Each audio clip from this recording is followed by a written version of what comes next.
ಎಲ್ಲ ಇಲಾಖೆಯಲ್ಲೂ ಇವತ್ತು pressure of work ಅಲ್ಲಿ ನಾವು ಕೆಲಸ ಮಾಡ್ತಿದ್ದೇವೆ.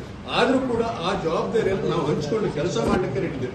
ಆ್ಯಪ್ ಸರಿ ಮಾಡಿ ಕೊಟ್ಟಿದ್ದಾರೆ. ನೀವು 22ನೇ ತಾರೀಕಿಗೆ ನೀವು ಪ್ರಾರಂಭ ಮಾಡಬೇಕಿರತಕ್ಕಂಥ ಒಂದು ಕಂಡೀಷನ್ ಅನ್ನು ಹಾಕಿ ಆದೇಶಗಳನ್ನು ಕೂಡ ಮಾಡಿದ್ರು. ಅದಕ್ಕೆ ಪೂರ್ವ ತಯಾರಿ ಬೇಡ. ಹಿಂದುಳಿದ ಮತ್ತು ಸಮಾಜ ಕಲ್ಯಾಣ ಹಿಂದುಳಿದ ವರ್ಗದ ಇಲಾಖೆಯವರು ಬಹಳಷ್ಟು ಬೇಜವಾಬ್ದಾರಿ ವರ್ತಿಸಿ ಇವತ್ತು ಎಲ್ಲ ಶಿಕ್ಷಕರು ಇಲಾಖೆ ಮಾಡ್ತಾರೆ. ಇದನ್ನು ನಾನು ಉಗ್ರವಾಗಿ ಖಂಡಿಸ್ತೇನೆ. ಸರ್ಕಾರಿ ನೌಕರ ಸಂಘ ಅದನ್ನು ನಾನು ಮೊನ್ನೆ ಹೇಳಿದ್ದೇನೆ. ಮೊನ್ನೆ ನಾನು ಏನ್ ಮಾಡಿಲ್ವ ಅಂತ ಹೇಳಿದ್ರೆ, ನನ್ನ ಪ್ರಜರನ್ನು ತಡ್ಕೊಳ್ಳಿಕ್ಕಾಗದೆ ನಾನು ಯಾವುದೇ ಅಧಿಕಾರಿಗಳ ವಿರುದ್ಧ ನಾನು ಚಂದ್ರಶೇಖರ್ಗೆ ಗೊತ್ತಿಲ್ಲ ನಾನು ಹೇಗೆ ಅಂತ ನನ್ನ ವ್ಯಕ್ತಿತ್ವ ಹೇಗೆ ನನ್ನ ಇದು ಕಾರ್ಯವೈಖರಿ ಅಂತ ಹೇಳಿ ಚಂದ್ರಶೇಖರ್ಗೆ ಕೊಟ್ಟಿದ್ದು ಇದು ಕರೆಕ್ಟ್ ಆಗ್ತಿತ್ತು. ಯಾಕಂತ ಹೇಳಿದ್ರೆ ಹಲವಾರು ಎಲೆಕ್ಷನ್ಗಳನ್ನ ನೋಡಲ್ ಅಧಿಕಾರಿಯಾಗಿ ಜಿಲ್ಲಾ ಮಟ್ಟದಲ್ಲಿ ಮಾಡಿರ್ತಕ್ಕಂಥ ಅನುಭವವಿದೆ. ಅವರು ಎಷ್ಟು ಸ್ಮೂತ್ ಆಗಿ ತೆಗೆದುಕೊಂಡಿದ್ದಾರೆ. ಅನೇಕ ಎಲೆಕ್ಷನ್ ನಮ್ಮನ್ನೆಲ್ಲವನ್ನ ಬಹಳಷ್ಟು ಗೌರವಿತವಾಗಿ ನಡೆಸಿಕೊಂಡು ಇಲೆಕ್ಷನ್ ಅನ್ನು ಬಹಳ ಚಂದವಾಗಿ ನಡೆಸಿಕೊಂಡಿರ್ತಕ್ಕಂಥ ಕೀರ್ತಿ ಅವ್ರ ಹತ್ರ ಇದೆ. ನಾನು ಅದು ಫಸ್ಟ್ ದಿವಸನೇ ಹೇಳಿದ್ದೇನೆ, ಚಂದ್ರಶೇಖರನ್ನು ಇದಕ್ಕೆ ನೋಡಲ್ ಅಧಿಕಾರಿಯಾಗಿ ಹಾಕಬೇಕಾಗಿತ್ತು. ಅವ್ರಿಗೆಲ್ಲ ವಿಚಾರ ಗೊತ್ತಿದೆ. ಅವರು ಖಂಡಿತವಾಗಿ ಅದನ್ನು ನಿಭಾಯಿಸುತ್ತಿದ್ದಾರೆ ಅಂತಿರ್ತಕ್ಕಂಥ ಸುಮಾರು ವೇದಿಕೆಗಳನ್ನು ಹೇಳಿದ್ದೇನೆ. ಅದೇ ರೀತಿಯಾಗಿ ಇವತ್ತು ಅಂದ್ರೆ ನಾವು ಎಡಿಸಿ ಕಚೇರಿ ಹೋದಾಗ ಶಿಕ್ಷಕರನ್ನ ಎಡಿಸಿ ಶಿಕ್ಷಕರನ್ನು ಬಿಡಬೇಕನ್ನುವಂಥದ್ದು.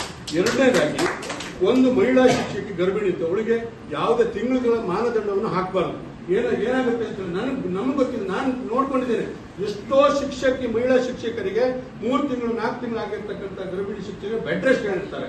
ಆ ಬೆಡ್ ರೆಸ್ಟ್ ಕೆಲಸ ಮಾಡ್ಲಿಕ್ಕೆ ಆಗುದಿಲ್ಲ.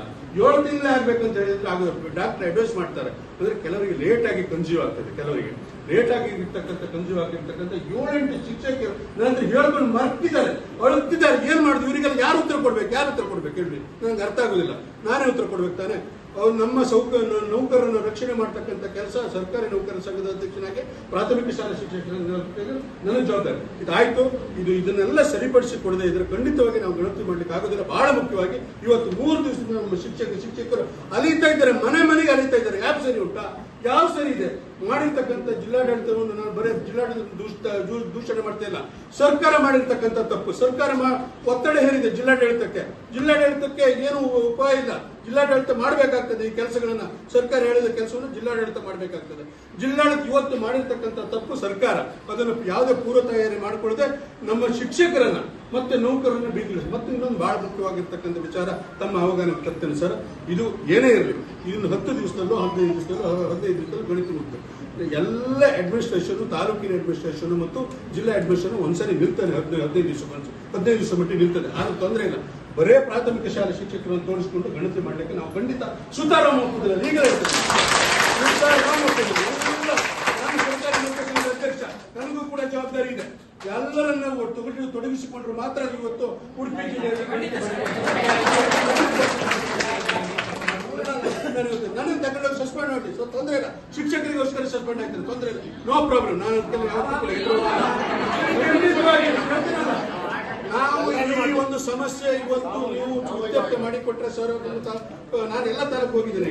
ಎಲ್ಲ ತಾಲೂಕಿನಲ್ಲಿ ಇದೇ ರೀತಿಯಾಗಿ ಮಾತನಾಡಿ ಬಂದಿದ್ದೇನೆ. ಇದನ್ನು ಇತ್ಯರ್ಥ ಮಾಡ್ಕೊಳ್ತಕ್ಕಂಥ ಜವಾಬ್ದಾರಿ ಕೂಡ ತಮ್ಮ ಹತ್ರ ಆಗ್ತದೆ. ಮತ್ತೆ ಅಂತ ಹೇಳಿದ್ರೆ ನಿಮ್ಗೇನು ಇದನ್ನ ಈ ಒತ್ತಡಗಳನ್ನು ನೀವು ವರ್ಗಾಯಿಸಬೇಕು. ಮೇಲಿಗೆ ವರ್ಗಾಯಿಸಿದಾಗ ತನ್ನಿಂದಾನೇ ಅದು ಎಲ್ಲ ನ್ಯೂಟ್ರಲ್ ಆಗ್ತದೆ, ನಂಗೆ ಗೊತ್ತಿದೆ. ಆದ್ರಿಂದ ನಿಮಗೆ ಒತ್ತಡ ಬೀಳದೇ ಇದ್ರೆ ನಿಮ್ಗೆ ಗೊತ್ತಾಗೋದಿಲ್ಲ. ನಿಮ್ಮ ಒತ್ತಡಗಳು ಜಾಸ್ತಿ ಹೋದಾಗ ಎಡಿಸಿಯವರಿಗೆ ಅರ್ಥ ಆಗ್ತದೆ, ಮೇಡಮ್ಗೂ ಅರ್ಥ ಆಗ್ತದೆ. ಆದ್ರಿಂದ ನಮ್ಮ ಜಿಲ್ಲೆಯಲ್ಲಿರ್ತಕ್ಕಂಥ ಎಲ್ಲ ನೌಕರರಿಗೆ ಮತ್ತು ಪ್ರಾಥಮಿಕ ಶಾಲಾ ಶಿಕ್ಷಕರಿಗೆ ನ್ಯಾಯ ಕೊಡ್ತಕ್ಕಂಥ ಕೆಲಸಗಳನ್ನ ಮಾಡಬೇಕು ತಾವುಗಳು. ಅದು ತಾವು ಕೂಡ ಬಹಳ ಸಪೋರ್ಟ್ ಮಾಡಿದೆ, ನನಗೆ ಗೊತ್ತಿದೆ. ಯಾಕಂತ ಹೇಳಿದ್ರೆ ನಿಮಗೂ ಕೂಡ ಗೌರವ ಇದೆ, ಶಿಕ್ಷಕರ ಬಗ್ಗೆ ಮತ್ತೆ ಎಲ್ಲ ನೌಕರರ ಬಗ್ಗೆ ಗೌರವ ಇದೆ. ತಾವು ಸಾಕಷ್ಟು ಬೇರೆ ಬೇರೆ ಜಿಲ್ಲೆಗಳಲ್ಲಿ ಕೆಲಸ ಮಾಡಿ ಬಂದವರು, ನಿಮ್ಮ ಬಗ್ಗೆ ನಾನು ಬಹಳ ತಿಳ್ಕೊಂಡಿದ್ದೇನೆ, ಗೌರವ ಇದೆ. ನೀವು ಕೂಡ ಬಹಳ ಚೆನ್ನಾಗಿ ಕೆಲಸವನ್ನು ನಿರ್ವಹಿಸಿಕೊಂಡು ಬಂದಿರತಕ್ಕಂಥ ಒಂದು ಇದಿದೆ. ಅದು ಕೂಡ ನಾನು ವೈಯಕ್ತಿಕವಾಗಿ ಹೇಳಬೇಕಾಗಿದೆ. ಆದ್ರಿಂದ ಈ ಎಲ್ಲ ಕೆಲಸಗಳನ್ನು ತಮ್ಮಿಂದ ಆಗಬೇಕು. ಈ ನಮ್ಮ ಏನು ಬೇಡಿಕೆಗಳಿದೆ ಅದನ್ನು ಮೇಲ್ಮಟ್ಟಕ್ಕೆ ವರ್ಗಾಯಿಸಿ. ನಾನು ನಿನ್ನೆ ಎಡಿಸಿ ಅವ್ರ ಹತ್ರ ಹೋಗಿತ್ತು. ಮೊನ್ನೆ ಏನ್ ಹೇಳಿದ್ರು ಅಂತ ಹೇಳಿದ್ರೆ SP ಅವ್ರು ನಿಮ್ಮ ಹೋಗಿ ಎಡಿಸಿ ಹತ್ರ ಮಾತಾಡಿ ಅಂತ ಹೇಳಿದ್ರು. ನಾವು ಒಂದಿಷ್ಟು ಪಟ್ಟಿಗಳನ್ನು ಕೊಟ್ಟು ಬಂದಿದ್ವಿ. 15 ದಿವಸಗಳಿಗೆ ಬೇಡಿಕೆಗಳ ಪಟ್ಟಿ. ನಮ್ಮೂರ್ ಎಕ್ಸ್‌ಪ್ರೆಸ್, ನಿಮ್ಮ ಸುದ್ದಿಯ ಜೊತೆಗಾರ.